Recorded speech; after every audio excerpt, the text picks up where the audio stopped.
પછી હજી વાત પછી કરશું.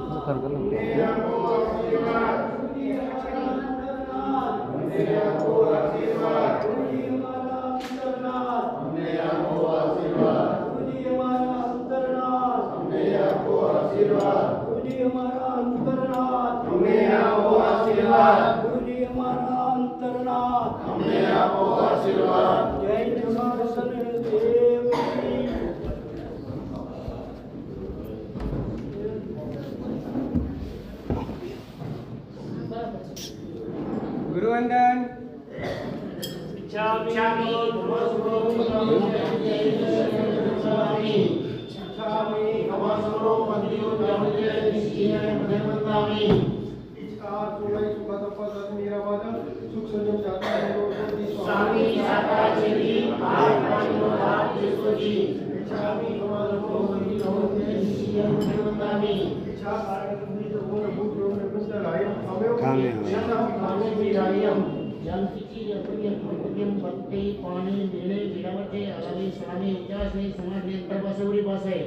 जानकी मधुना पदम सुरंबा बारंबा तो बे जानम न जानम तस्मिच्छामि हुकणम चाहि वास्तव वंदि जावते निश्चयनामि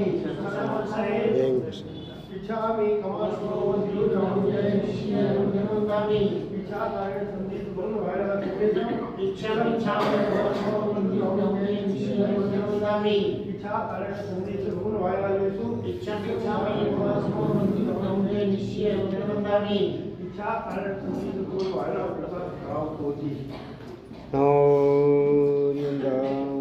नमो सिद्धाणं नमो आर्याणं नमो वत्सायाणं नमो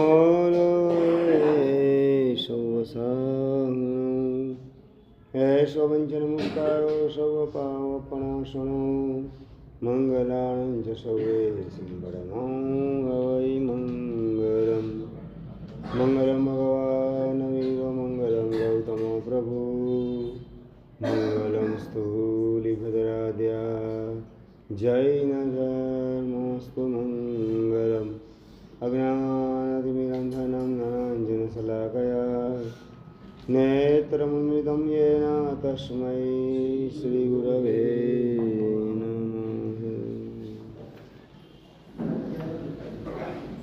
अनायासेन मरणं विना दैन्येन जीवनं देहान्ते तव सान्निध्यं देहि मे परमेश्वर. अनंतकारी अनंत कल्याण करनार वासुदेव सावनारा તારક તીર્થંકર પરમાત્માની સમક્ષ પોતાના હૃદયના ભાવની અભિવ્યક્તિ આ મંગલ શ્લોકની અંદર ભક્ત કરી રહે છે. ભક્ત એ ભગવાનને પ્રાર્થના કરે છે અને પ્રાર્થનાની અંદર 3 મુદ્દા શ્લોકની અંદર દેખાડે છે. એમાં સૌથી મહત્વનો મુદ્દો દેહાંતે તવ સાનિધ્યમ. પ્રભુ આ શરીર છૂટે એટલે આ 84 લાખ યોનિમાં ક્યાંય પણ રમણ ભમણ કરવાના બદલે આપની સેવાની અંદર હાજર થઈ જાઉં, આપનું સાનિધ્ય પ્રાપ્ત થાય, આપની મધુરી વાણી મહાવિદ્ય ક્ષેત્રની અંદર મને સાંભળવા મળે, સંસાર પ્રત્યેના વૈરાગ્યથી વાસિત થઈ સંસારને અલવિદા કરી અને આપે ચિંધેલા સંયમ માર્ગ ઉપર ડગલા માંડું, આપના હાથે રજોહણની પ્રાપ્તિ કરું અને આપની આજ્ઞા મુજબ જીવન જીવી ઉપસર્ગ અને પરિસહને સહન કરી મારા ઘાતી અઘાતી કર્મને ખપાવી કેવલ જ્ઞાન મેળવી સિદ્ધ શિલામાં આપની પાસે વહેલી તકે હું હાજર થાઉં. આવા પ્રકારનો એક હૃદયનો ભાવ આ શ્લોકની અંદર ભક્તએ ભગવાનની સમક્ષ રજૂ કરે છે. દેહાંતે તવ સાનિધ્યમ બહુ મહત્વપૂર્ણ બાબત છે. આ શરીર પડે પછી જવું છે ક્યાં? હરેશભાઈ, આ પ્રશ્ન પૂછવામાં આવે તો જવાબ શું મળે? મોક્ષ. શું વાત છે, સરસ, ધન્યવાદ છે. તમારું બહુ ટાર્ગેટ ઊંચું છે. હું તમને પૂછું કે નરેન્દ્રભાઈ અહીંથી વ્યાખ્યાનની બહાર નીકળો ને ચપ્પલ તમારા ચોરાઈ ગયેલા હોય અને ખિસ્સામાં હાથ નાખો ને ચેક કરો તો પાકીટ ચોરાઈ ગયેલું હોય અને કોઈ મિત્ર તમને રસ્તા મળે પૂછે કે નરેન્દ્રભાઈ વ્યાખ્યાન કેમ રહ્યું, શું બોલો શું વ્યાખ્યાન પસંદ પડે? શું વાત કરો છો? હમણાં બોલ્યા ને કે તમે મોક્ષમાં જવું છે. મોક્ષનો મતલબ શું નવીનભાઈ? મોક્ષનો મતલબ છુટકારો, તમામ બંધનમાંથી છુટકારો, તમામ વસ્તુમાંથી છુટકારો. એનું નામ શું કહેવાય બિપિનભાઈ? મોક્ષ. એટલે ખ્યાલ આવ્યો હું શું કહું છું? બહાર નીકળ્યા ચપ્પલથી છુટકારો થઈ ગયો. પસંદ પડે અશ્વિનભાઈ? ન પડે. બહાર નીકળ્યા ને જોયું ખિસ્સામાં હાથ નાખીને પાકીટ ચોરાઈ ગયું એટલે પૈસાથી છુટકારો. પસંદ પડે? ના પડે. આપણે બોલીએ છીએ મોક્ષે જવું છે, મોક્ષ જોઈએ છે. મોક્ષનો મતલબ પારસભાઈ છુટકારો છે, બધી વસ્તુથી છુટકારો છે. એક ચપ્પલથી છુટકારો થાય એ પણ પસંદ પડતો નથી. એ વખતે વિચાર આવે હરેશભાઈ કે હાસ આ પનોતી છૂટી ગઈ. વિચાર આવે સાગરભાઈ? નહીં આવે. પનોતી છૂટે ને એ પણ તમને પસંદ, રોહિતભાઈ પસંદ પડે? પનોતી છૂટે તો પસંદ નથી પડતી. તો પછી આ શનિની પનોતી તમને લાગુ પડે કે અમને લાગુ પડે? પછી શનિની પનોતી લાગુ કેમ પડે? તો પનોતીનો પ્રેમ છે. પનોતી અનાયાસે છૂટી જાય સંકેતભાઈ, એ ગમતી નથી. એટલે પનોતી શનિની નાની ને મોટી બેય તમને વળગે, એમાં કોઈ આશ્ચર્ય નથી. વિમલભાઈ ખ્યાલ આવે છે ને? આપણે મોક્ષ બોલીએ છીએ પણ એ પોપટ પાડ જેવો આપણો મોક્ષ છે. હલો, સવારના પોરની અંદર પાંજરાની અંદર પુરાયેલા પોપટની પાસે શેઠ આવે અને વાત કરે, પડો પોપટ સીતારામ, તો કે સીતારામ. બોલો પોપટ સીતારામ, તો સીતારામ. સીતારામ બોલે એટલે જમરૂખના 2 ટુકડા એના મોઢામાં મૂકે શેઠ અને ઓફિસે જાય. શેઠ ઓફિસે જઈને છોકરો આવે, બોલો પોપટ સીતારામ, તો કે સીતારામ. અને સીતારામ બોલે એટલે અજમેરી બોર એના મોઢામાં મૂકવાનું કામ છોકરો કરે. શેઠનો દીકરો અજમેરી બોર મૂકે અને પોપટ જે છે અજમેરી બોર ખાવાનું કામ કરે. સ્કૂલે જાય છોકરો અને શેઠાણી આવે, રાજનભાઈ પડો પોપટ સીતારામ, તો કે સીતારામ. અને સફરજનના 2 ટુકડા એના મોઢા મૂકવાનું કામ શેઠાણી કરે. અને મંદિરે જાય ભગવાનના દર્શન માટે.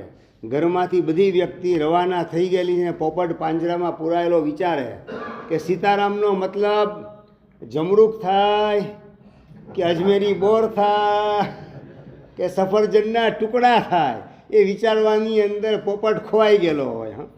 સમજાય ને? એને મન સીતારામ બોલ્યા અને મળ્યું શું? તો કે જમરૂખના ટુકડા, અજમેરી બોર, સફરજનના ટુકડા. એટલે લાગે કે આ જ સીતારામ, આની બહારની કોઈ સીતારામ નામની ચીજ નથી. એમ તમે મોક્ષ મોક્ષ બોલો, એ પોપટ સીતારામ પઢવાનું કામ કરે પારસભાઈ. એવી રીતે બોલવાનું કામ થાય કે કઈ રીતે? વિનુભાઈ પઢો પોપટ સીતારામ. તો સીતારામનો મતલબ જેમ પોપટ એ જમરૂખ, બોર અને સફરજન એની બહાર કંઈ વિચારી શકે નહીં, એમ મોક્ષ એટલે પુત્ર, પત્ની, પરિવાર, લાડી વાડી, ગાડી, પૈસા, સમૃદ્ધિની રેલમ છેલ. આ સિવાય મોક્ષ એટલે તમારા મગજમાં શું આવે? વિનોદભાઈ મહેતા, શું આવે? શું મોક્ષ એટલે? બસ બહારની સુખ સમૃદ્ધિ, રિદ્ધિ સિદ્ધિ સમૃદ્ધિની રેલમ છેલ. આવા મોક્ષ એની તમે કલ્પના કરો છો, પણ મોક્ષની અંદર આમાંનું કંઈ નથી રાજનભાઈ.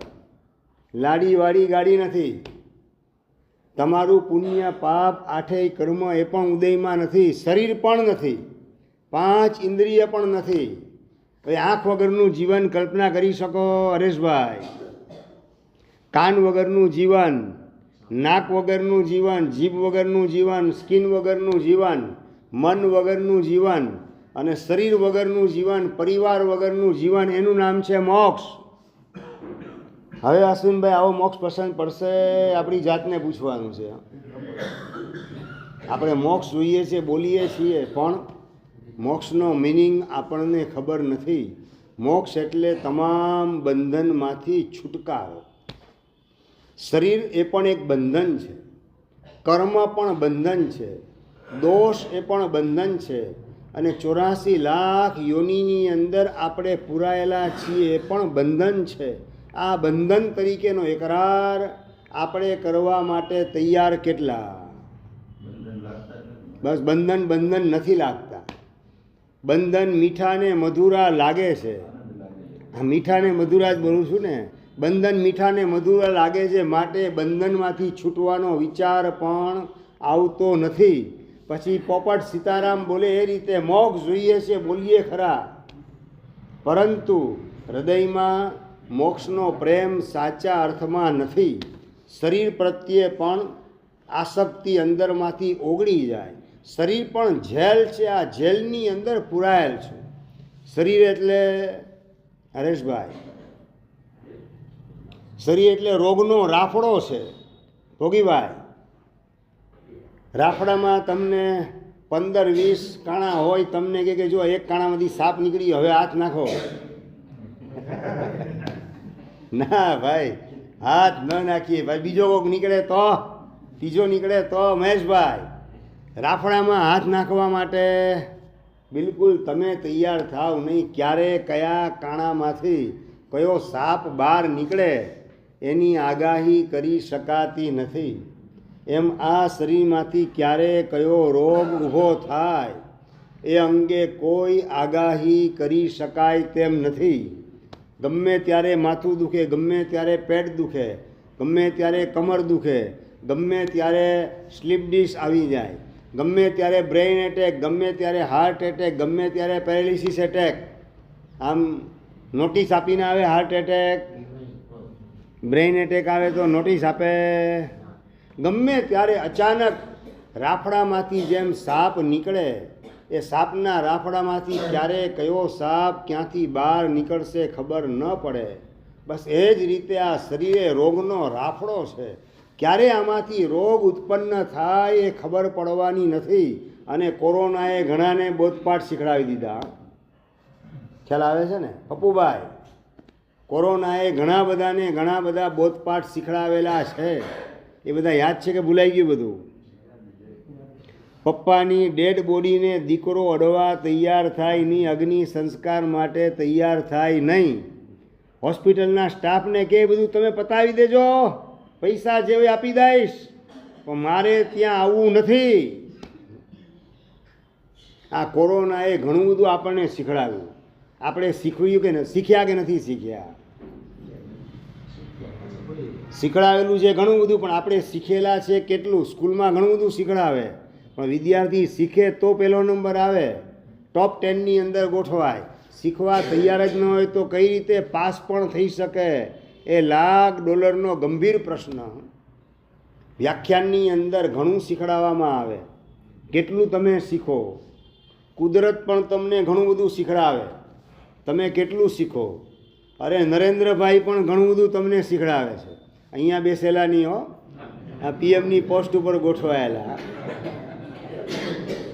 500 ને 1000ની નોટ કેન્સલ કરી, નોટબંધી આવી, ઘણું બધું શીખડાવી દીધું તમને કે તમે જેને તમારું સર્વસ્વ માનો છો એ ગમે ત્યારે દગો આપે તેમ છે. એ થપ્પી ગમે એટલી 1000ની નોટની ભેગી કરેલી હોય, ઉલટી જેટલી થપ્પી મોટી ને એટલી એટેક આવવાની શક્યતા, રાજનભાઈ, એટલી એટેકની શક્યતા વધારે. આ બધું નરેન્દ્રભાઈએ પણ તમને શીખડાવ્યું. એ બધું યાદ છે કે ભૂલાઈ ગયું? નોટ જ્યારે ભેગી કરો ને 500ની નોટ ગણતા હો, એ વખતે નરેન્દ્રભાઈએ શીખડાવેલું કે આ ભરોસા પાત્ર ચીજ નથી, આના ઉપર ભરોસો રાખવા જેવો નથી. આવું તમને શીખડાવ્યું. 500ની નોટ ગણતા એ વખતે યાદ આવે કે આ ભરોસા પાત્ર નથી? યાદ આવે? હા, હવનું થશે, વહુનું થશે તો છે ને આત્મકલ્યાણના માર્ગે નીકળી જાય માણસ. હા, આ જુગાર રમવા જેવો નથી. જિંદગીનો જુગાર ટોટલી બ્લાઇન્ડ ગેમ છે. 26મી જાન્યુઆરી 2001માં આવેલો ભૂકંપે ભલભલાના ભૂકા કાઢી નાખ્યા. આ કુદરતે પણ શીખડાવ્યું તમને. કુદરત શીખડાવે, શીખવાની તૈયારી કેટલી. નરેન્દ્રભાઈ મોદી શીખડાવે, શીખવાની તૈયારી કેટલી. અને ગુરુ ભગવંતો વ્યાખ્યાનની અંદર તમને જીનવાણીના માધ્યમથી શીખડાવે, શીખવાની તૈયારી આપણી પાસે કેટલી મળે. હા, ઉપાશ્રય પૂરતું. તમે સ્કૂલની અંદર 10 ને 10, 20, 100 ને 100, 200 આ બધું શીખ્યા અને પહેલો નંબર તમારો આવ્યો. ગણિતમાં 100માંથી 100 માર્ક આવ્યા તમારે. અને દુકાને તમે બેઠા અને દુકાને ગોઠવાયા પછી 100 ને 100, 25 આવું કરો. શું રિઝલ્ટ શું આવશે ઋષભભાઈ? શું રિઝલ્ટ શું આવશે? એ તો સ્કૂલમાં પાસ થવા માટે, પહેલો નંબર લાવવા માટે 100 ને 100, 200 ને 500 ને 500, 1000 એ પહેલો નંબર લાવવા માટે શીખેલ. સ્કૂલની અંદર યાદ રાખવાનું હતું. દુકાને ગોઠવાયા પછી તો હમ કરે છો કાયદા. ચાલે નહીં ચાલે. શું થાય? રિઝલ્ટ શું આવે? દેવાળું નીકળે કે બીજું કાંઈ?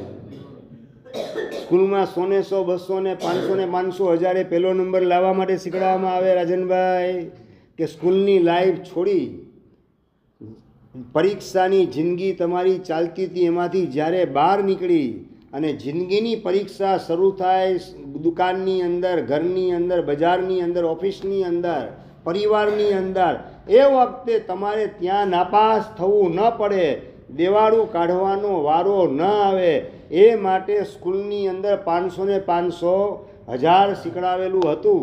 પણ દુકાને ગોઠવાયા પછી 500 ને 500 એટલે કે 25 આવું કરે.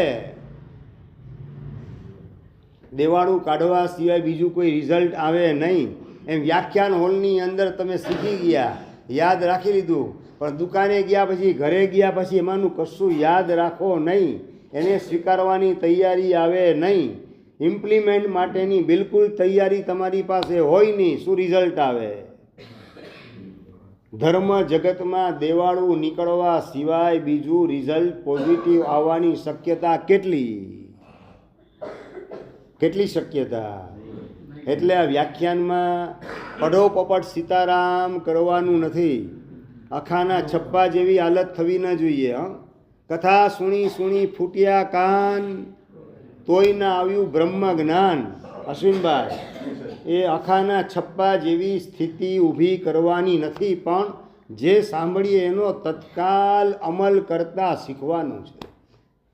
તમે ડ્રાઇવિંગ કરતા, સેલ્ફ ડ્રાઇવિંગ, રાજનભાઈ સેલ્ફ ડ્રાઇવિંગ કરતા હો ને આમ ડાયવર્ઝનનું બોર્ડ તમને વંચાય, ટેક લેફ્ટ ટર્ન લખેલું હોય, અરે સરકારની એસી તેસી હતું ત્યાં. ડ્રાઇવિંગ મને આવડે, હું મારી રીતે ડ્રાઇવિંગ કરીશ અને સીધે સીધી ગાડી ચલાવી રાખો.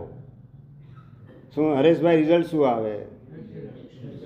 એક્સિડન્ટ સિવાય, સ્મશાન ઘાટ પહોંચાડવા સિવાય બીજું રિઝલ્ટ આવવાની શક્યતા શું? ત્યાં ડાયવર્ઝન બોર્ડ વાંચવા માટે છે કે એનો અમલ કરવા માટે? ટેક લેફ્ટ ટર્ન લખેલું હોય એટલે તરત લેફ્ટ ટર્ન લઈ લો કે માત્ર વાંચી લીધું? હા, મને ખબર છે લેફ્ટ ટર્ન લખેલું હતું, બોર્ડ હતું, બોર્ડ આવેલું હતું, સાઇન બોર્ડ જોયેલું હતું. એ વાંચવા માટે છે કે અમલ કરવા માટે? તો પછી વ્યાખ્યાનમાં જે કંઈ સાંભળો એ સાંભળવા માટે છે કે સ્વીકારીને અમલ કરવા માટે? પારસભાઈ, આપણે આપણી જાતને પૂછીએ કે સાંભળ્યા પછી સમજીને, સ્વીકારીને એનો અમલ કરી મારી જાતને સુધારવી છે, રાગ દ્વેષ મોહના બંધનમાંથી છૂટવું છે.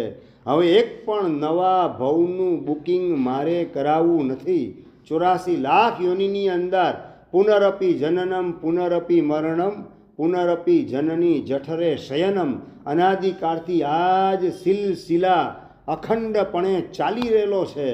જન્મવાનું, જીવન જીવવાનું, ખાવાનું, પીવાનું, ઊંઘવાનું, થોડા ઘણા પૈસા કમાયા, જલસા કરી લીધા, પાછા રોગનો ભોગ બનવાનું, ઘરડા થવાનું, પાછા સ્મશાનની અંદર જઈને સૂઈ જવાનું, પાછું ક્યાંક કૂતરી બિલાડીના પેટે અવતાર લેવાનો, પાછું આ જન્મની સાયકલ, એની અંદર આપણે ગોઠવાયેલામાંથી બહાર નીકળવાનો વિચાર કેટલો આવે? શાસ્ત્રકાર ભગવાન મોક્ષે જવાની યોગ્યતા માટે સૌથી પહેલી વાત 3 વાત બતાવે છે. એમાં સૌથી પહેલી વાત બતાવે છે જીવ એ ભવ ભીરું બનવો જોઈએ. ભવ એટલે 84 લાખ યોની. એમાં કૂતરા, બિલાડા, મચ્છર, માખી, વાઘ, વરુ, દીપડા, એક એક ભવ, ગિરોડી, કબૂતર, બાજ, ગરુડ, આ બધા એક એક ભવ. એનાથી ભીરું એટલે અંદરમાંથી ડર ઊભો થવો જોઈએ. આ એક એક ભવની અંદર જો હું ફસાઈ ગયો, વોટ નેક્સ્ટ, મારું થશે શું, એમાંથી મારો છુટકારો થશે કઈ રીતે. ગિરોડીના ભવની અંદર ઘૂસી ગયા પછી આત્મા, પરમાત્મા, પુણ્ય, પાપ, પરલોક, આ વાત સાંભળવા કેટલી મળશે. આપણી ઓળખાણ આપણને આત્મા તરીકે કોણ કરાવશે? ગિરોડીના ભવમાં, બિલાડીના ભવમાં, કૂતરાના ભવની અંદર, એ બધા ભવમાં ફસાઈ ગયા તો વોટ નેક્સ્ટ, મારી હાલત થશે શું? અત્યારે તમે જમતા હો ને કદાચ સવારે નાસ્તાની અંદર, દૂધની અંદર કે ચાની અંદર માખી આવે, શું કરો? શું કરો? માખીને કાઢી નાખો. પછી હજી આમાંય ગડબડ છે તમારા જવાબમાં. લોભીઓ હોય તો ચા પી જાય, બાકી ચા પણ ફેંકી દે. સમજાય હું શું વાત કરું? છે ચાની અંદર કે દૂધની અંદર માખી આવે તો ચિતરી ચડે, અને એના બદલે ગિરોડીના ભવમાં ગોઠવાયા પછી ક્યાં માખી દેખાય? માખી ઉપર તરાપ મારી અને પેટમાં પધરાવવાની, માખીની અંદર મીઠાશનો અનુભવ. આવી જિંદગી મારે પસાર કરવી પડશે. અહીંયા એક માખી ચાની અંદર, દૂધની અંદર આવી જાય તો આપણને ચિતરી ચડે, અણગમો ઊભો થાય, ઉપકા આવે. અને એમાં પણ જો બીજીને ત્રીજી માખી નીકળે, ઊભા થઈ જાઓ, નથી ખાવું, હવે નાસ્તો નથી કરવો, અકળાઈ જાઓ તમે. અને ગિરોડીના ભવમાં આપણે જો ગોઠવાઈ ગયા તો રિઝલ્ટ શું આવવાનું? આખી જિંદગી ક્યાં માખી દેખાય તરાપ મારો, છુપાઈને કબાટની પાછળ લપાઈને ગોઠવાઈ જાઓ. માખી દેખાય એટલે એના ઉપર કૂદી પડો. આખો ભવ આ રીતે મારે પસાર કરવાનો. આ બધા ભવોની અંદર મારે ફસાવવું નથી, એવા ભવોની અંદર મારે પુરાઈ જવું નથી. આ ગિરોડીને જોઈને પણ આપણને વિચાર આવે કે ન આવે? સાહેબ આમાં દેખાય છે ને ગિરોડીના ભાવમાં નથી, એ ખ્યાલ નથી કે નથી દેખાતો એટલે એવો વિચાર આવતો નહીં. પણ અહીંયા અત્યારે વિચાર આવે એની વાત. ગિરોડીના ભવમાં ગયા પછી તો વિચાર મને કે તમને આવવાની કોઈ શક્યતા છે જ નહીં. પણ અહીંયા ગોઠવાયા પછી વિચાર આવે કે અહીંથી ગિરોડીના ભવમાં જો હું ગયો તો આ જ સ્થિતિ મારી સર્જાવાની, એ ભવમાં જવું ન પડે એવી સાધના આ ભવમાં કરી લઉં. તમને આ માનવનો મનખો મળેલો છે, મફતમાં મળી ગયો છે એમ. કરોડોની અબજો ભવોના પુણ્ય ભેગા થાય ત્યારે માનવનો મનખો મળે છે. અને એમાં પણ યુગાન્ડા, યુગોસ્લેવિયા, આફ્રિકાના જંગલમાં જન્મ થવાના બદલે, અનાર્ય દેશમાં જન્મ થવાના બદલે, ચાઇનામાં જન્મ થવાના બદલે ઇન્ડિયાની અંદર જન્મ થયો, આર્ય દેશમાં જન્મ થઈ ગયો. કેટલું લખ લૂટ પુણ્ય આપણે ભેગું કર્યું, ખર્ચ્યું, ત્યારે આપણને આર્ય દેશ, ભારત દેશની અંદર જન્મ પ્રાપ્ત થયેલો છે. અને હવે આ જન્મ આર્ય દેશને માનવ ભવમાં ગોઠવાયા પછી માત્ર ઈટ, ડ્રિંક એન્ડ મેરીની અંદર આપણે ભવ આપણો પૂરો કરી દઈએ, બરબાદ કરી નાખીએ. ખા ગયા, ખો ગયા, ખેલ ખતમ, પૈસા હજમ, પુણ્ય બરબાદ. અને પાછી એ જ 84ની યાત્રા, રખડપટ્ટી ચાલુ થતાં વાર લાગે નહીં. પાછા એ જ ગિરોડીના ભવની અંદર માખી બનીને ગિરોડીના પેટની અંદર પધરાવાઈ ગયા હું અને તમે અનંતી વાર. ઉંદર બનીને સાપના મોઢામાં ઘૂસી ગયા, કબૂતર બનીને બિલાડીના પંજામાં આપણે પીખાઈ ગયા, સસલું બની અને શિયાળના મોઢામાં ચવાઈ ગયા, હરણ બની અને વાઘના પંજામાં આપણે આવીને ફાડી નખાયા, એના પેટમાં પધરાવાઈ ગયા. કેટલા ભવો આપણે પસાર કરેલા છે. જો પુણ્ય આપણું ખર્ચાઈ ગયું, નવું પુણ્ય ઊભું ના કર્યું તો આ જ બધા ભવો નિકૃષ્ટ યોની, હલકી યોનીની અંદર આપણું બુકિંગ થતાં વાર લાગશે નહીં. ત્યાં ફસાઈ ગયા પછી બહાર નીકળવાનો કોઈ આરો વારો દેખાવાનો નથી, અતો પતો આપણો લાગવાનો નથી. દીકરો શોધવા માટે નીકળે ધોળે દિવસે દીવો લઈને, બેટરી લઈને, તો પણ આપણું એડ્રેસ આપણા પરિવારના સભ્યોને આંખ મીચાયા પછી ક્યાં ગયા એનું એડ્રેસ પણ મળવાનું નથી. આ વિચાર ગિરોળીને જોઈને, માખીને જોઈને આપણા મનમાં કેટલો આવે? પ્રશ્ન આટલો જ છે. ત્યાં ગયા પછી તો કોઈ શક્યતા છે જ નહીં. અહીંયા છીએ, સભાન દશા છે, આપણને બ્રેઇન મળેલું છે, પરમાત્માની વાણી સાંભળવા મળેલી છે, સમજણ મળેલી છે, તો એ સમજણનો ઉપયોગ how to make money, how to make more money, how to make instant money, આ જ દિશાની અંદર આપણી સમજણને કામે લગાડવીશ, આપણી હોશિયારીને આ દિશામાં કામે લગાડવીશ કે આપણી હોશિયારી બંધનમાંથી કઈ રીતે છૂટવું એ દિશાની અંદર કામે લગાડવી છે. કઈ દિશામાં કામે લગાડવાની છે? સ્કૂલની અંદર માસ્તરે છોકરાને પ્રશ્ન પૂછ્યો કે તારા પપ્પા શું કરે છે? એટલે છોકરાએ વાત કરી કે સાહેબ હમણાંની વાત કરો કે પહેલાંની વાત કરો છો? એટલે માસ્તરને થોડી નવાઈ લાગી. હમણાંની વાત ને પહેલાંની વાત એટલે શું? પણ નહીં, એટલે પહેલાં પપ્પા શું હતા એમ પૂછવા માંગો કે અત્યારે પપ્પા શું છે એમ પૂછવા માંગો? તો બે બોલ, પપ્પા પહેલાં શું હતા ને અત્યારે શું છે બોલ. પપ્પા છે ને પહેલાં બેગમના બાદશાહ હતા, હવે બેગમના ગુલામ છે. આ 52 પાનાની કીટની ભાષામાં જવાબ આપે છે. પેલા બેગમના બાદશાહ હતા, હવે બેગમના ગુલામ. આ ગુલામીની અંદર જ ભવ પૂરા કરવા છે. વાસનાની ગુલામી, લાલસા ખાવાની એની પણ ગુલામી, વાહવાને પ્રસિદ્ધિની ગુલામી, પૈસા વધુ પડતા મેળવવાની તૃષ્ણા એની ગુલામી, આવી અનેક પ્રકારની ગુલામીમાં જ આપણા ભવો પસાર કરવા છે. કે આ બધી ગુલામીને ફગાવી આત્માને મારે સ્વતંત્ર કરવો છે. હવે મારે કોઈ બંધનની અંદર પુરાવું નથી. જો નવા નવા બંધન અહીંયા આવીને ઊભા કરી રાખીશ તો બંધનમાંથી છૂટવાની સાધના કયા ભવની અંદર શરૂ થશે? એ માખીના ભવમાં, મચ્છરના ભવમાં, મકોડાના ભવની અંદર કે માકડાના ભવની અંદર ક્યાં આપણે બંધનમાંથી છૂટવાની સાધના કરી શકવાના? એકમાત્ર અહીંયા જ ચાન્સ છે મને અને તમને કે બંધનને ફગાવી પ્રભુએ બતાવેલા સાધનાના માર્ગે, સદાચારના માર્ગે, સદ્ગુણનું સર્જન કરવાના માર્ગે આપણે ડગલા માંડી એક પણ હલકી યોનીનું બુકિંગ કરાવવું નથી. એક પણ નબળા ભવની અંદર મારે ફસાવવું નથી. આ એક વિચાર ભીતરમાં ઉગે એને શાસ્ત્રકાર કહે છે કે હવે જીવ ભવ ભીરુ બન્યો. ભવ ભીરુતા નામનો ગુણ એનામાં પ્રગટ થયો. ભવ એટલે 84 લાખ યોનીના બધા અવતાર.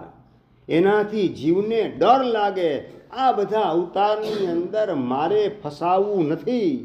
સસલું બની અને આખી જિંદગી ડરપોક તરીકેનો ભવ પૂરો કરવાનો. અહીંથી ક્યાંક શિયાળ નહીં આવે, વાઘ નહીં આવે, વરુ નહીં આવે, દીપડો નહીં આવે, ચિત્તો નહીં આવે, આ રીતે ભયભીત બનીને ભવ આખો પૂરો કરવાનો. આ સ્થિતિની અંદર મારે મુકાવાનું. હરણ બનીને આખી જિંદગી ડર ડર ડર કે ક્યાંકથી વાઘ આવશે, ક્યાંકથી ચિત્તો આવશે, દીપડો આવશે, સિંહ આવશે, મને પીખી નાખશે, આમ ભાગે જ રાખે, ડરે રાખે. આ બધા ભવો કેટલા પસાર કર્યા ભૂતકાળમાં. હજુ પણ એવા જ ભવની અંદર મારે ફસાવું છે? ના, એવા ભવની અંદર મારે ફસાવું નથી. એવી કોઈ ભૂલ આ ભવની અંદર કરવી નથી કે જેના કારણે ભયભીત બનવાની અંદર અનેક ભવો મારે પસાર કરવા પડે. આ માણસના ભવમાં પણ આપણે ડરતા હોઈએ તો સમજવાનું, કોકને વારંવાર ડરાવેલા હશે એના કારણે માનવના ભવની અંદર પણ સતત ડર ડર ડર એ મગજની અંદર ઘર કરી જાય, એમાંથી છુટકારો થાય જ નહીં. આમ સૂતો હોય ને રાતના માણસ અને છત ઉપર નજર જાય ને, આનું ધરતીકંપ થાય ને આ છત પડશે નહીં ને મારા ઉપર. હા, આ ડર અંદર લાગે જ રાખે. આ ભયભીતપણું બીજાને ભય પમાડે, એના રિઝલ્ટ સ્વરૂપે પોતે ભયભીત થવું પડે. ભયભીત આપણે હોઈએ, ડર લાગતો હોય તો સમજવાનું કોકને ડર પમાડેલ છે એનો આ વિપાક છે, એનું આ રિઝલ્ટ છે, એનું આ ફળ છે. વિપાક વિચય ધર્મ ધ્યાન તરીકે જૈન શાસ્ત્રની અંદર ઠાણાંક સૂત્રમાં એને બતાવેલ છે કે જ્યારે આપણે પાપના ફળ ભોગવીએ ત્યારે મેં કરેલી ભૂલનો આ ભોગવટો છે. ભોગવે તેની ભૂલ હું ભોગવટો કરું છું ડરનો, તો મેં ભૂલ કરી હશે, બીજાને ડરાવેલા હશે, એ બધાનું મિચ્છામી દુક્કડમ.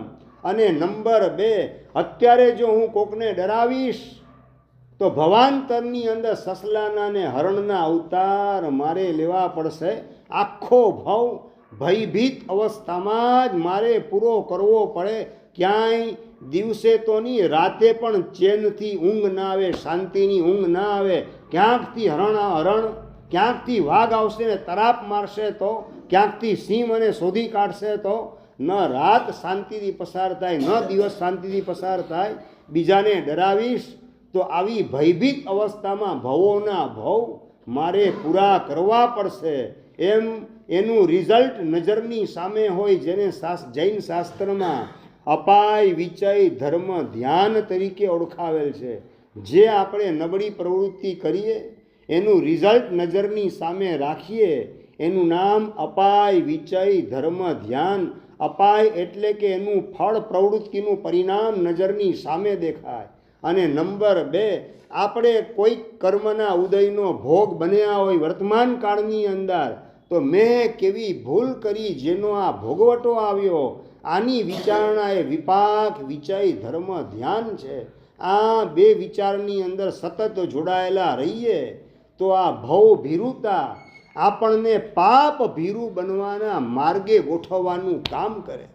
સાધનાના માર્ગે આગળ વધવાનું બીજું સ્ટેપ એ પાપ ભીરુતા નામનો ગુણ છે. પાપનો ડગલે ને પગલે ડર લાગે. હું જે કરું છું એનું પરિણામ શું આવશે એની વિચારણા, જેને અપાય વિચય ધર્મ ધ્યાન કહેવાય, એ પાપ ભીરુ બનાવવાનું કામ આપણને કરે.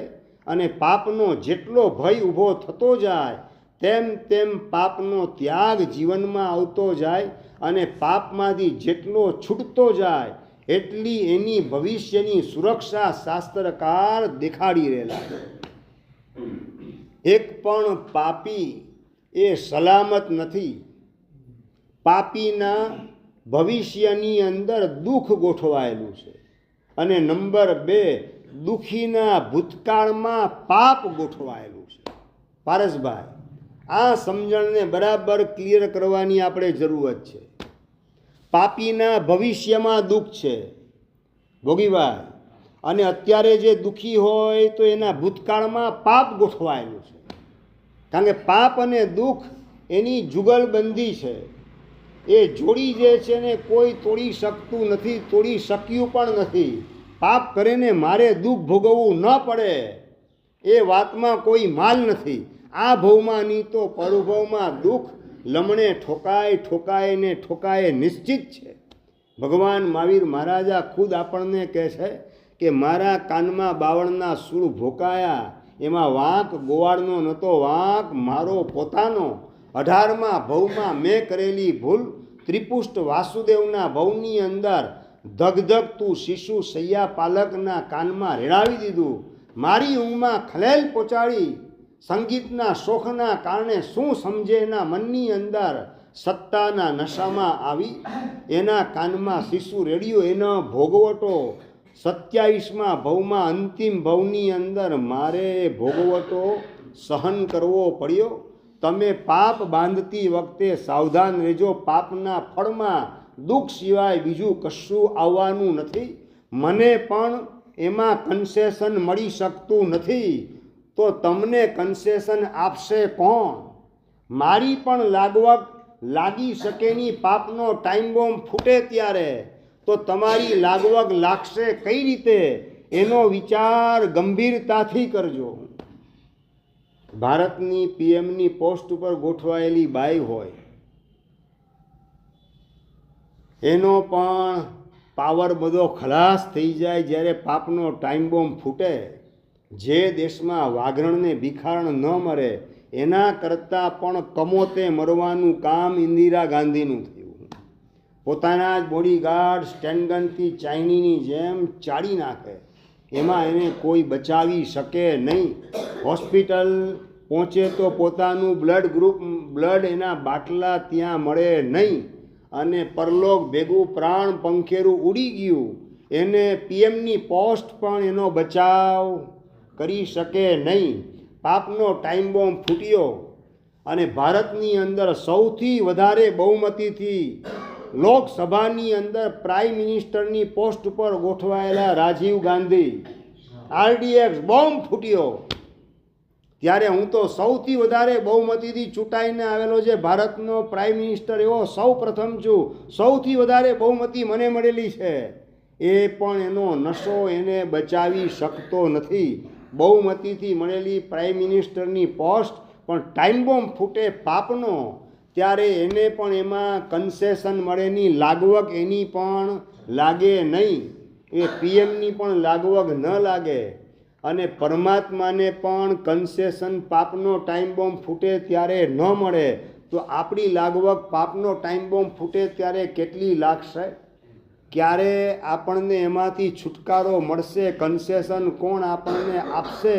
એ બધો પાપ કરતી વખતે ઘરાક આવેલો હોય ને એના ગળામાં કાતર ફેરવતી વખતે વિચાર કેટલો આવે?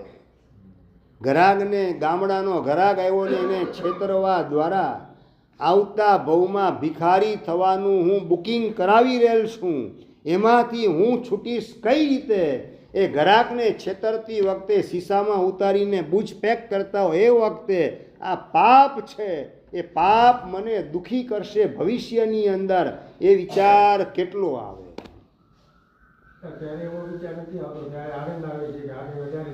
બસ એટલે એ જ 84ના ચક્કરમાં હજુ વધારે ભ્રમણ કરવા માટેની અંદરમાં પડેલી લાયકાત દેખાડે છે.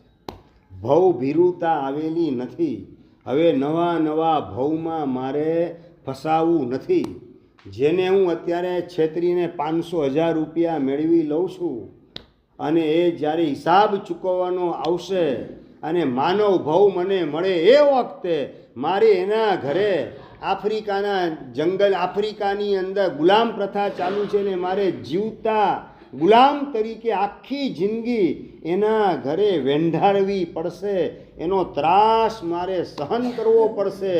મારે એની જિંદગી આખી મજૂરી કરવી પડશે એના ઘરની અંદર. આ વિચાર એ વખતે આવે કે ના આવે? ભોગીભાઈ,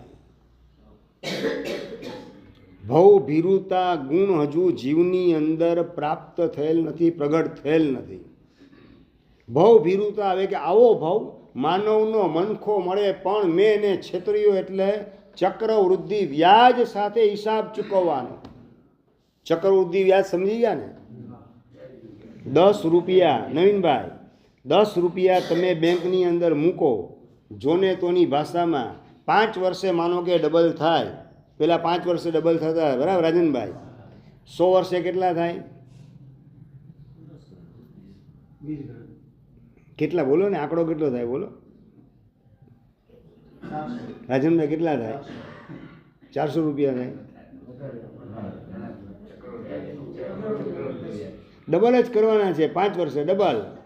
10 રૂપિયા મૂક્યા એટલે 5 વર્ષે 20 થાય, 10 વર્ષે 40 થાય. બસ એ ક્રમથી ચાલવાનું. 100 વર્ષે કેટલું રિઝલ્ટ આવે એમ પૂછું છું તમને રાજનભાઈ.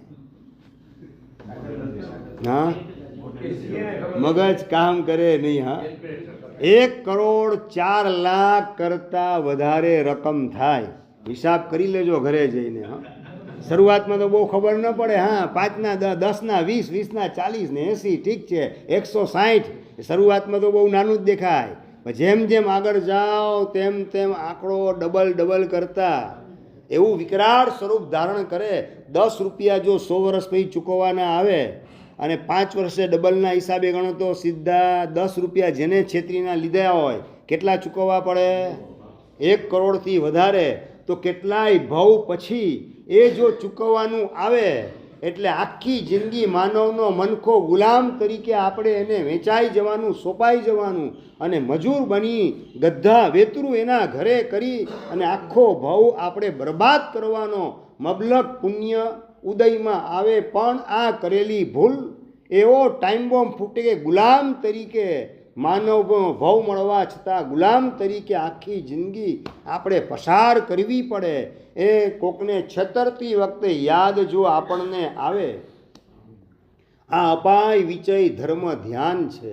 પાપના ફળમાં દુઃખ, દુઃખ અને દુઃખ એ સિવાય બીજું કશું નથી. પાપના ફળમાં કાં દુઃખ છે, કાં દર્દ છે, કાં દરિદ્રતા છે, કાં દુર્ભાગ્ય છે, કાં દુર્ગતિ છે અને કાં દોષની પરંપરા છે. એ સિવાય સુખ કે સદગતિનો પડછાયો પાપના રિઝલ્ટની અંદર મળે તેવી કોઈ કાળે શક્યતા નથી જ. આવી કબૂલાત જ્યારે આપણું અંતર કરશે ત્યારે આપણે પાપ ભીરુની ભૂમિકાએ ગોઠવાશું. પાપ ભીરુ એટલે મારે હિંસા, જૂઠ, ચોરી, અબ્રહ્મ સેવન, પરિગ્રહ વધુ પડતો, આ બધા પાપોમાંથી મારે છૂટવું છે. આ પાપો મને નવા નવા ભવનું બુકિંગ 84 લાખ યોનિમાં કરાવી અને રખડપટ્ટી કરાવશે અને મારી હાલત ભવિષ્યમાં ફૂટબોલ જેવી થતાં વાર લાગશે નહીં. બિપિનભાઈ ફૂટબોલ સમજી ગયા ને? ફૂટબોલનું એડ્રેસ શું હોય મેદાનમાં? વિનોદભાઈ, ફૂટબોલનું એડ્રેસ શું હોય મેદાનમાં? કયું હોય? હા, અહીંથી કિક મારે એટલે ત્યાં, ત્યાંથી કિક મારે એટલે આ બાજુ, ત્યાંથી કિક મારે એટલે આ બાજુ. એનું ફૂટબોલનું એડ્રેસ મેદાનમાં કોઈ ફિક્સ હોતું નથી. એમ આંખ મીચાયા પછીની દુનિયામાં આંખનું શટર પડી જાય પછી આવતા ભવની અંદર, ભવની પરંપરાની અંદર આપણું એડ્રેસ કોઈ ફિક્સ હશે કે 84 લાખ યુનિમાં રમણ ભમણ એક કિક મારે એટલે માખીના ભવમાં, ત્યાંથી મચ્છરના ભવમાં, ત્યાંથી માકડના ભવમાં, ત્યાંથી મકોડાના ભવની અંદર, ત્યાંથી ઘેટા બકરાના ભવમાં, આમથી તેમ રખડપાટને રઝળપાટ કરવાની અંદર અનંતો કાળ ભવિષ્યમાં મારે પસાર કરવો નથી. ઘેટા બકરા બની અને બકરી ઈદના દિવસે કતલખાને મારે કપાવવું પડે. બે બે બે કરું ને આંખમાંથી આંસુની ધાર નીકળે, લોહીના ફુવારા નીકળે ને માંસના લોચા ઉડે શરીરમાંથી, તો પણ કોઈ માયનો લાલ મને બચાવવા આવશે નહીં. મને હલાલ કરીને પેટમાં પધરાવી દેશે કોક. એ વખતે મારી પડખે ગોઠવાશે કોણ? એ વિચાર પાપ કરતી વખતે, કંદમૂળ વગેરે ખાતી વખતે, બટેટા, ડુંગળી, લસણ વગેરે ખાતા હો એ વખતે આ હિંસાનું રિઝલ્ટ મારે જે ભોગવવું પડશે. અનંતા જીવનો કચ્ચર ઘાણ વાળું છું, મારે પણ અનંતી વાર આ રીતે કમોતે મરવું પડશે. એ વખતે મારી મદદે ગોઠવાશે કોણ? આ વિચાર જો આવે, ભવભીરુતા નામનો ગુણ પ્રગટ થયેલો હોય તો ડગલે ને પગલે આના રિઝલ્ટ તરીકે મારે કયા ભવમાં ફસાવવું પડશે એ સજા મારે ભોગવવી નથી.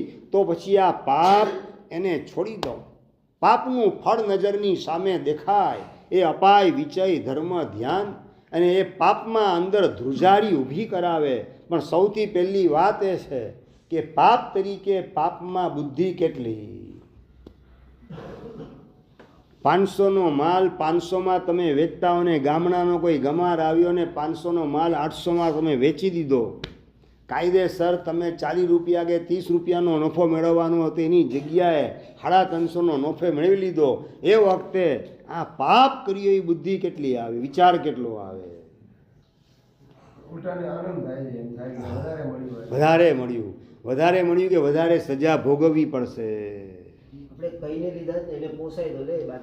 હા, પણ તમે કાયદેસર કિંમત છાપેલી છે 500ની અને છતાં તમે ઓલો ગામડાનો અભણ માણસ, ગમાર માણસ, અને તમે 800 રૂપિયા એના પડાવી લો. એટલે વગર કારણે કિંમત છાપેલી, કંપનીએ તમને છાપીને આપેલી છે કિંમત, અને એમાંય તમને પૂરતું મળે કે ન મળે? હરેશભાઈ, પૂરતું તમને મળે છે. કાયદેસરે વેચવાનો ભાવ છે ને છતાં તમે 800 ગળે કાતર ફેરવવાનો ચાન્સ મારે છોડવો નથી અને પછી એ વધારેના 300 રૂપિયા લઈ લીધા. કઈ રીતે હિસાબ ચૂકવવાનો આવે? બાયપાસ ઓપરેશન કરીને 5 લાખ રૂપિયા બ્રીચ કેન્ડી હોસ્પિટલની અંદર તમારે ચૂકવવાનું આ જ ભવમાં ઉદયની અંદર આવે તો નવાય નહીં. એ 300 રૂપિયા કઈ રીતે આ જ ભવમાં કર્મ સત્તાએ મારી પાસે વસૂલ કર્યા એ તમને વિચાર મગજમાં આવશે નહીં કે કયા પાપની સજા બ્રીચ કેન્ડી હોસ્પિટલમાં બાયપાસના ઓપરેશન રૂપે મારે ભોગવવી પડી, કે ગાંધીધામની અંદર સ્ટર્લિંગ હોસ્પિટલની અંદર મહિનાનો ખાટલો થાય અને 4 લાખનું બિલ મારે ચૂકવવું પડે, ફ્રેક્ચરની પીડા ભોગવવી પડે નફાની અંદર. આ બધું મારી સાથે કેમ થયું એ વિચાર પણ તમને મનમાં આવી શકે નહીં. માત્ર સજા કર્મસત્તા તમને આપે. સજા શેના કારણે તમે ભોગવી એની સમજણ આપે નહીં કર્મસત્તા. એવી સમજણ જો આપે ને તો તમે એકદમ ડાયા ડમરા થઈ જાઓ. તો આ સંસાર સંકેલાવા માંડે, બધું ભેગું વસૂલ કરે. પણ વાત મારે તમને કરી, પાપ કરતી વખતે માપ રાખવાનું યાદ કેટલું આવે. 500 ને 500 1500 કરો ને રિઝલ્ટ પછી જે ચૂકવવાનું આવે એ વખતે આંખમાંથી લોહીના આંસુ નીકળે તો પણ દેવનારના કતલખાનામાં ભેંસ કપાતી હોય, પાડો કપાતો હોય, એને બચાવવા માટે આપણે એ જગ્યાએ ગોઠવાયેલા હોય ત્યારે બચાવવા માટે આવશે કોણ? એ વિચાર આપણા મનમાં કેટલો ઉગે. ભવ ભીરુતાની વાત શાસ્ત્રકાર કરે છે. ભવનો ડર 84 લાખ યોનિમાં ભટકવાનો ડર લાગે અને એનું કારણ હોય તો પાપ છે. પાપમાંથી વહેલી તકે મારે છુટકારો મેળવવો છે. બિનજરૂરી પાપ મારે જીવનમાં ગોઠવવા નથી. અને જે કંઈ પાપ કરવા પડે એની અંદર પાપ તરીકેની બુદ્ધિ જીવંત હોય તો પાપમાં દિન પ્રતિદિન ઘટાડો થતો જાય, પાપની અંદર વધારો થાય નહીં. પણ પાપમાં પાપ તરીકેની બુદ્ધિ આવે છે કેટલી. જૂઠું કોકની આરે બોલતા હો, માયા કરતા હો, એ વખતે આ પાપ છે. કોકની આરે વિશ્વાસઘાત કરું છું, આ પાપ છે. કોકના જીવનની આરે રમત રમવાનું કામ કરતા એ પાપ કે છે ભગવાન. એ બુદ્ધિ એ વખતે વિચાર સદવિચાર ઉગે કે ના ઉગે? એટલે કરવું જ છે એમ થઈ જ જાય છે તો બહુ વધારે જોખમી દશા છે. જો તમે ગાળ, તમને પૂછે ને ગાળ તમે ગઈકાલે આખા દિવસમાં કેટલી બોલ્યા, તો ઘણી લોકો આખા દિવસમાં 3 ગાળ બોલ્યો હતો, તો એ જોખમી અવસ્થા નથી એમ કહું છું. પણ હજી નંબર 2 તમને હું પૂછું ગઈકાલે ગાળ કેટલી બોલ્યા? સાહેબ ખબર હિસાબ જ ખબર નથી સાહેબ. ડગલે ને પગલે વાક્ય સાહેબ ગાળ તો આવે જ રાખે. તો વધારે જોખમી અવસ્થા જ સમજાય જ ને. ગાળ કેટલી બોલ્યા એ ખબર જ ન હોય એ વધારે જોખમી દશા છે. કારણ કે બ્લડમાં ઘૂસી ગયેલ છે. બ્લડમાં ઘૂસી ગયેલો ડાયાબિટીસ જેટલો જોખમી એના કરતાં આપણા નેચરની અંદર ઘૂસી ગયેલી ગાળ બોલવાની કુટેવ એ વધારે જોખમી છે. ખબર જ નથી હોતી કે હું આ ગાળ બોલું છું. એમ કેટલી વાર કેટલાને છેતર્યા, કેટલું જૂઠું બોલ્યા એ ખબર જ નથી હોતી. તો એ વધારે જોખમી અવસ્થા છે એમ કહું છું. 2 3 4 વખત યાદ હોય તમને તો કહેવાય કે આ સભાન દશા છે, ઓલી બેભાન દશા છે. અને બેભાન દશામાં પાપનું માપ ક્યારેય પણ હોતું નથી. ગિરોળી દેખાય ને બેભાન દશા છે. ગિરોળીને હું કેટલી આખી જિંદગીમાં કેટલી માખીને મેં મારી, કેટલા પાપ કર્યા, હિંસા કેટલી કરી, એનો વિચાર જિંદગી આખીમાં આવતો નથી. એ પાપ કેવા એવો વિચાર એના મનમાં ઉગતો જ નથી. એટલે બેભાન દશા છે. એમ તમે ઘરાગને જૂઠું બોલીને છેતરતા હો, માયા કરતા હો, કોકને છેતરવાનું કામ કરતા એ વખતે હું આ પાપ કરું છું એવો વિચાર જ ન ઉગે. એ બેભાન દશા છે. એવી નોંધ મગજમાં કેટલી. આવતીકાલે લગ્ન છે અને આજે રાતના સમયે છોકરી લગભગ 11 વાગ્યાની આસપાસનો સમય પણ આંખે કંઈ દેખાતું નથી. કંઈ જુએ તો દેખાતું બંધ થઈ ગયું. એને થયું કે ભાઈ આખો દિવસ દોડધામને ધમાને ઉજાગરા ઘણા દિવસથી ચાલે છે એટલે આંખે મને નહીં દેખાતું હોય. પાણી છાંટીને શાંતિથી સૂઈ ગઈ. મમ્મીને વાત કરી, મમ્મી આંખે દેખાતું નથી મને. ટીપા વગેરે નાખ્યા, નેત્રાંજન વગેરે એ બધું ટીપા નાખ્યા, પણ કંઈ ફેર પડી. તું સૂઈ જા, સવારે ઠેકાણું પડી જશે. સવારે ઉઠી, છોકરીને આંખે દેખાતું બિલકુલ બંધ થઈ ગયું. આજે લગ્નનો દિવસ છે અને સવારે વિઝન ટોટલી ગાયબ, આંખેથી કશું દેખાતું નથી. અબ ક્યાં કિયા જાય? મુગીભાઈ, જોને તોની ભાષામાં એ તમારી દીકરી હોય તો વિચાર શું આવે? પૈણાવી દે ને. હું પૂછું છું ભોગીભાઈને પ્રશ્ન, જવાબ અહીંથી આવે છે. હા, છોકરીને છે તો એટલે પછી એ સાસરે ગયા પછી તમારી દીકરી સુખી થઈ જશે એમ ને? એટલે સામેવાળા હાવ ગમાર છે તમારા કરતાં, અંડર એસ્ટિમેટ કરો છો બધાને. તમારો જમાઈ મૂર્ખ છે એવો કે તમારી દીકરીને આ સ્થિતિમાં પધરાવી દીધી હોય તો સંગ્રહ પ્રેમથી આખી જિંદગી સંભાળે એમ? શું કરો શું? એ છોકરીના બાપ તરીકે તમે હો તો વિચાર શું આવે? મા તરીકે હો તો બહેનોને શું વિચાર આવે? આ વર્તમાન કાળની સત્ય ઘટના બનેલી છે, તમને કહી રહેલો છું. કેવી પડે તો છે, માથે પડતું એવું તમને લાગે છે. પડે એમ નહીં, શું કરો તમે એનો પ્રશ્ન છે. એની જે છોકરીના બાપ તરીકે ને મા તરીકે તમે ગોઠવાયેલા હો, એના ભાઈ તરીકે તમે ગોઠવાયેલા હો, તમે અભિગમ કયો અપનાવો? રાજનભાઈ, પારસભાઈ શું કરો? આજે તો લગ્ન છે પણ પત્રિકા છપાઈ ગઈ છે, જાન આવી ગઈ, બે પક્ષે જાન આવી ગયેલી છે, હોલ બુક થઈ ગયા, હોલ બુક થઈ ગયેલા છે, કેટરસ બુક થઈ ગયેલા છે, પત્રિકા છપાઈ ગયેલી છે, રિટર્ન ટિકિટ પણ બધાની નીકળી ગયેલી છે. આ ખર્ચો કેટલો? 40 લાખ 50 લાખનો ખર્ચો બધો માથે પડે. ભોગીભાઈ સાહેબ જવાબ આપો, હવે શું કરવાનું? બધું બુક થઈ ગયેલું ખબર છે તમને. હોલ બુક થઈ ગયો, કેટરસ બુક થઈ ગયો, પત્રિકા છપાઈ ગઈ છે, સિંગર પણ આવી ગયા છે, મંડપ પણ નખાઈ ગયેલા છે, મંડપવાળાને બિલ પણ ચૂકવાઈ ગયું અને કેટરસવાળાને 50% પેમેન્ટ ચૂકવાઈ ગયેલું છે. અબ ક્યાં કિયા જાય? મોટો યક્ષ પ્રશ્ન છે. સાગરભાઈ શું કરવાનું? હવે વાત કરવા જાઓ એમ? વાત કરવા જાઓ, શું કરો શું? કે એનો હાથ પકડીને ધીમે ધીમે ફેરા ફરાવી દેવાના. હા, આ બિપિનભાઈ જે વાત કરીને એ જ મોટા ભાગે સભાના પ્રતિનિધિ તરીકે એમનો જવાબ છે. મોટા ભાગના મનમાં આ જવાબ ફિટ થયેલો છે. એને હાથ પકડી, એની બેન કે એની મા હાથ પકડીને ફેરા ફેરાવી દે, સપ્તપદીના અગ્નિના ફેરા ફેરાવી દે અને શાંતિથી આ ટેન્શનનું પોટલું પધરાવાઈ ગયું અને પછી બેડરૂમમાં ત્યાં જઈને શયનખંડમાં દેખાતું બંધી જાય. એ ખબર નહીં આલું કંઈક ફેરા ફરી ગયા પછી કંઈક થયું લાગે છે. આ છોકરાની કુંડલીમાં કોક દોષ લાગે છે. પછી શું કરો? વાંક કોનો કાઢો? કોના ગળે પડો? બિપિનભાઈ છે જવાબ આપો. આ છોકરાની કુંડલીમાં કંઈક ગરબડ લાગે છે, તપાસ કરવી પડશે. તમારી કુંડલી મોકલાવો. પાછો કોણ કોના ગળે પડે એવી સ્થિતિ. પણ છોકરી પ્રમાણિક હતી. મમ્મીને વાત કરી, મમ્મી બંને આંખેથી વિઝન ટોટલી ગાયબ થઈ ગયું છે, આંખ ખુલ્લી રાખું પણ કંઈ મને દેખાતું નથી, બધું ટોટલ અંધાર બ્લેકઆઉટ છવાઈ ગયેલ છે. બેટી આપણે ટ્રીટમેન્ટ કરી લેશું, પણ હવે આજે લગ્નનો પ્રસંગ છે, અત્યારે બોલતી નહીં કોઈને. ના મમ્મી, મારે એમને અંધારામાં રાખવા નથી, એમની જિંદગીની સાથે મારે રમત રમવી નથી. પહેલાં તમે એમને સમાચાર મોકલી દો.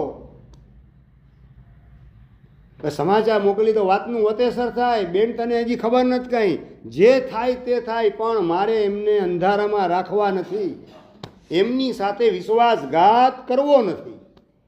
ધર્મ પામ્યાની નિશાની આ છે કે જીવ બીજાને ક્યારેય છેતરી શકે નહીં. બીજાને છેતરવા એ સૌથી મોટો દોષ છે. શાસ્ત્રકાર કહે છે આ 3જા નંબરનું સ્ટેપ, મોક્ષ માર્ગે જેણે આગળ વધવું છે એ 3 સ્ટેપ એના જીવનમાં હોવા અનિવાર્ય છે. પહેલા નંબરમાં ભવભીરું જોઈ જેવું, ભવભીરુતા નામનો ગુણ. બીજા નંબરમાં પાપ ભીરુતા અને ત્રીજા નંબરમાં દોષ ભીરુતા, બીજાને છેતરવા એ દોષ છે. હિંસા, જૂઠ એ બધું, ચોરી એ બધું પાપ છે. અને બીજાને અંધારામાં રાખવા, કોકના જીવનની આ રમત રમવી એ મોટો દોષ છે.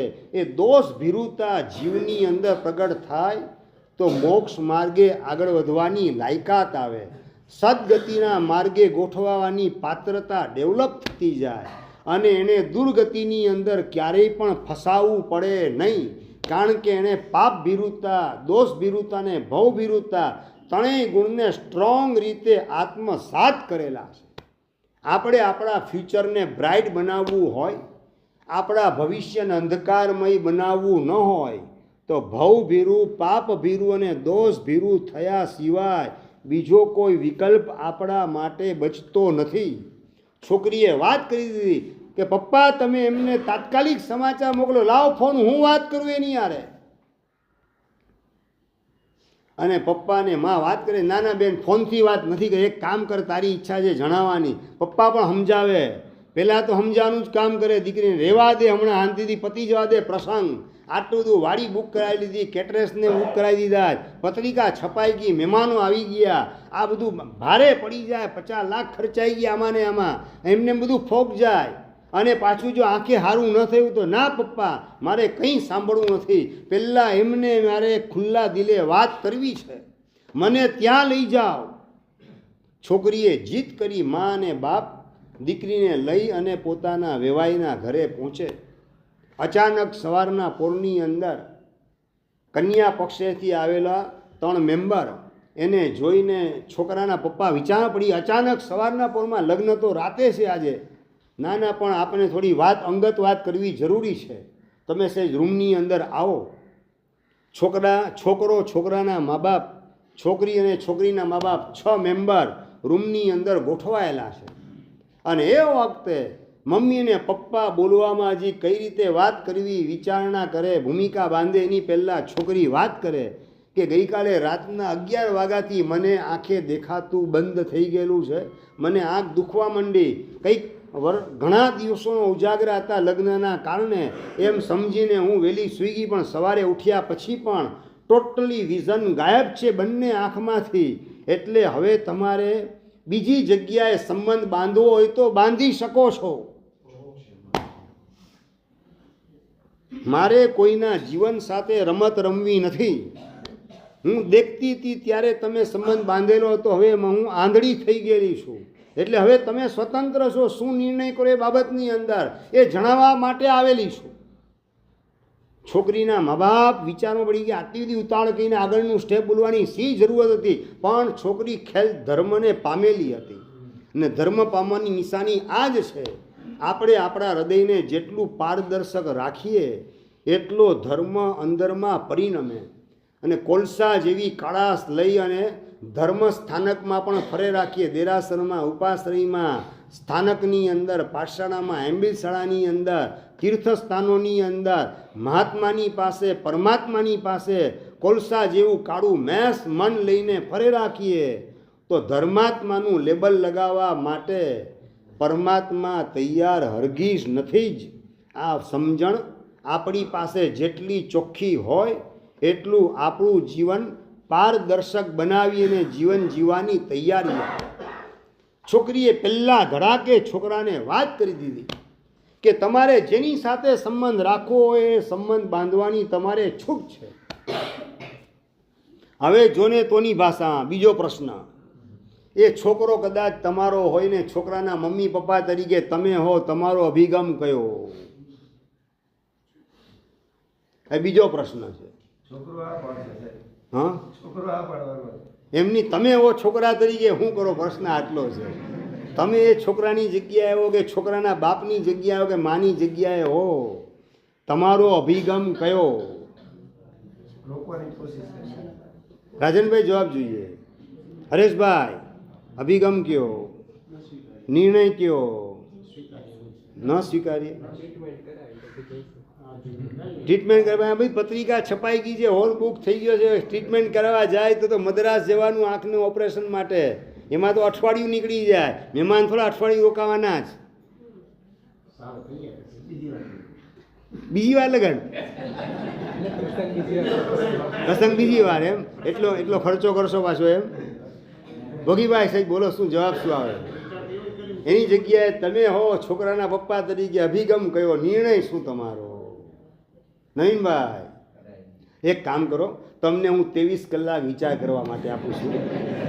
આવતીકાલે બરાબર 7:30 વાગે અહીંયા આપણે ભેગા થઈએ. તમારો શું નિર્ણય છે એ જાણીને પછી ત્યાં પ્રસંગ શું બન્યો એની ગંભીર વાત અગ્રે વર્તમાન જોગ જીનાદન ઈચ્છા પચ્ચખાણ નૌકારશી એકાશનું બેસનું એમ ઉગેશ્વરે નૌકાશ કોશી પોર્ટ ખાય ઉગેશ્વરે ચોમ્યાર સમાણ ખાય બચ્ચન આયમ બિલ નિવી ગે બચ્ચે ખાય અનથવાનું સસાગાનો લેવા લેવાનું ગેતસનું એકાશનું બિયાશનું છેદીયાશનું ખાય સમમ સાગરિયાગાનો પાણસ લેનો લેનો સસી ત્રેમાં આશી ત્રેમાં દેશાસી મોગબરી વગમ બચ્ચે ખાય સસાગાનો મહત્તા વોશી રે વોશ જાહેરાત કી હા કરી કોણ છે જાહેરાતમાં? બોલ ભરતભાઈ વૃષભ. હા પેલા જાહેર થઈ જાય, જાહેર થઈ જાય.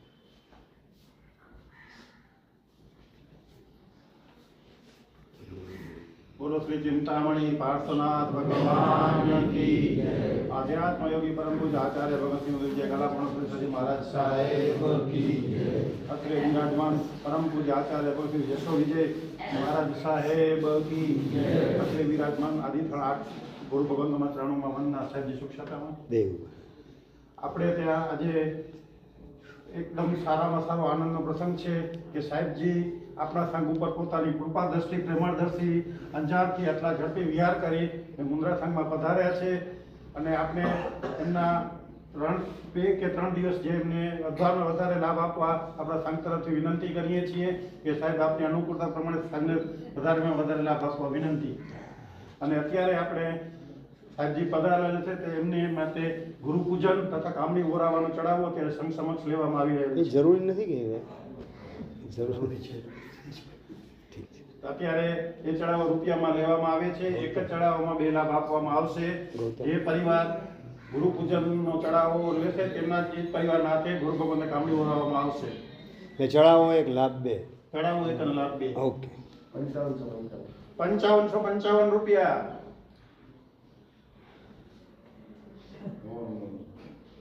9999 રૂપિયા 9999 રૂપિયા 11111 રૂપિયા 11111 રૂપિયા 15002 રૂપિયા 15003 રૂપિયા 15003 રૂપિયા ગુરુ ભગવતને ગુરુ પૂજન તથા કામડી ઓરાવણ ચાલો 15003 રૂપિયા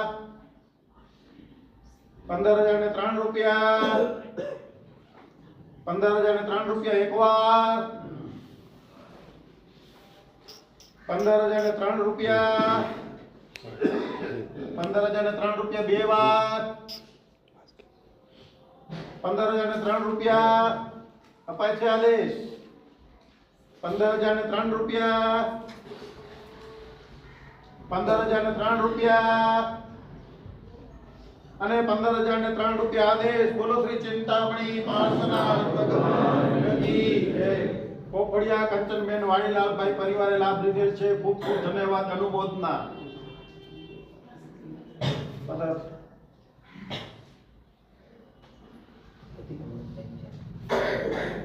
કામડી ક્યાં છે? કામડી કામડી આવે છે સાથે લખી આવતીકાલે અમારા વ્યાખ્યાનના જીનવાણી શ્રવણનો સમય બરાબર 7:30 વાગે શરૂ થઈ જશે. તો સર્વએ ખાસ સમયસર પધારી લાભ લેવા વિનંતી. અત્યારે લાભાર્થી પરિવાર અમે 3 દિવસ છીએ. સોમ મંગળ બુધ 3 દિવસ. બુધવારે સાંજે વિહાર થશે. અને રાત્રે પણ ભાઈઓ માટે વિશેષ પ્રવચનનું આયોજન 3 દિવસથી ચાલુ છે, હજી પણ ચાલુ છે. તો રાતના 9 વાગે સમયસર પધારી રાત્રિ પ્રવચનમાં પણ ભાઈઓએ લાભ લેવા ખાસ વિનંતી.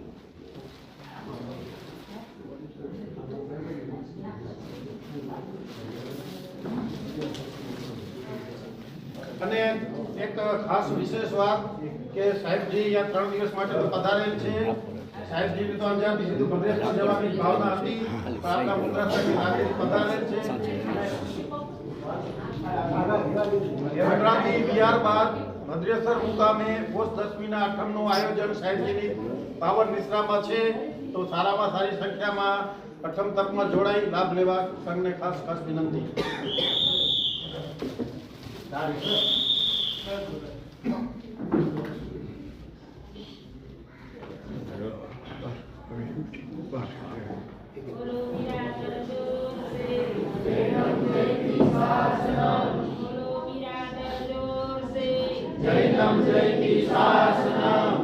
हमारा अंतरनाथ हमें आपको आशीर्वाद, हमारा अंतरनाथ हमें आपको आशीर्वाद, हमारा अंतरनाथ हमें आपको आशीर्वाद. एक चीज मिलेगी क्या भाई क्या, एक चीज मिलेगी क्या भाई क्या, प्रभु का दर्शन वाह भाई वाह, गुरु का दर्शन वाह भाई वाह, गुरु का दर्शन वाह भाई वाह.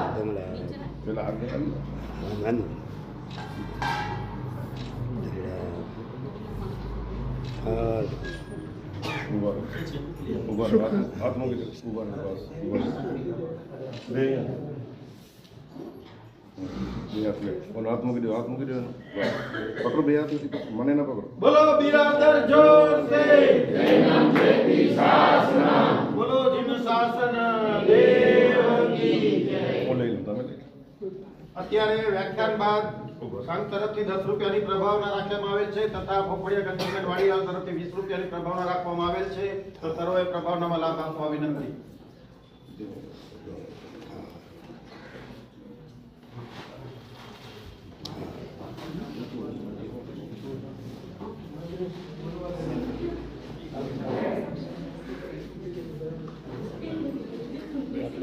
માટે નામ લખવાનું બીજા કાલથી લખવાનું.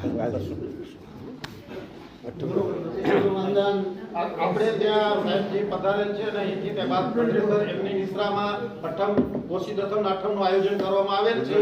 તો આવતીકાલથી આપણે અઠમ તપના નામો સંઘવતી લખવામાં શરૂ કરવામાં આવશે. તો સારામાં સારી સંખ્યામાં જોડાઈ પોતાના નામ લખાવવા વિનંતી. સંઘમાં જ લખી લઈ જશું અને બાકીના કોઈને એવું હોય તો ભરતભાઈ પાસે લખાઈ દેવાનું છે. અમારું નામ લખજે. ભલે સાહેબ. इच्छामि समानो वंदियो रामजय निश्चयाय मदनंदामि, इच्छामि समानो वंदियो रामजय निश्चयाय मदनंदामि. स्वामी साताजी महात्माणीનો લાભ દેશોજી. इच्छामि समानो वंदियो रामजय निश्चयाय मदनंदामि.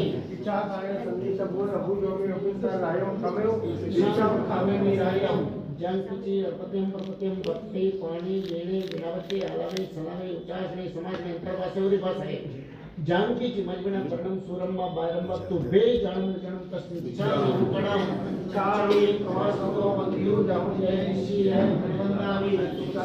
जय गुरु प्रसाद. सर्वमंगल मांगल्यम सर्वकल्याणकारणम प्रदानं सर्वधर्माणां जयं जयति शासनम्.